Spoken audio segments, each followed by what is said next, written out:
Do you know what I'm talking about? Yeah. Yeah.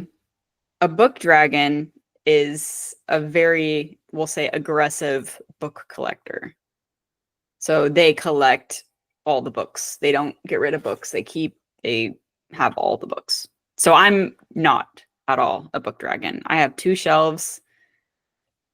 That is nothing, Dennis. 2 shelves? Have you counted how many shelves you have? Okay. Maybe You have 3. like 6. No, I don't. A definition of bookshelves? Do you want to come up with the actual? Give me what the definition of a bookshelf is, and I will tell you have 6. Functional books like cookbooks and gardening books don't count. I have a whole bookshelf of those and my college books. Okay, those don't count. All my bookshelves in my office are all my inventory. None of those count. As far as my for pleasure reading books, I have the 2 hogwash. Hogwash. I can have 10 cars and be like, I got 2 because 2 out of the 10 run. A book dragon is somebody who, let's just say, hoards books. Okay. I have, as far as my for reading pleasure books, not reference stuff from college, none of that. So not gardening books, my fiction books, what I like to read for pleasure. I have 2 big bookshelves of those essentially in the living room. Okay. Is this correct? Gotcha. Yes.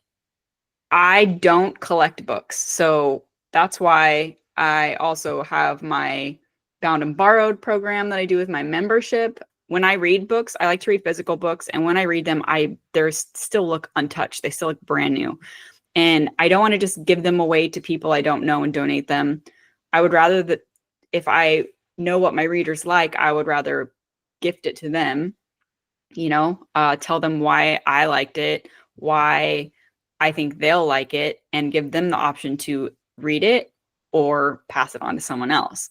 That's because I do not keep books unless it's a series I know I'm going to reread, but that doesn't happen that often. So I would rather gift them or donate them or give them to a friend or whatever. I do not hoard books. I would be the exact opposite of a book dragon because I only really allow myself so much room to have books. So if I start outgrowing that space, then I actually start getting anxious because I don't have a space for the other ones. Yeah, it makes sense. You're not a hoarder for sure. I mean, pretty much you have this internal conversation of when you actually go to buy a book, you're like, okay, what am I getting rid of?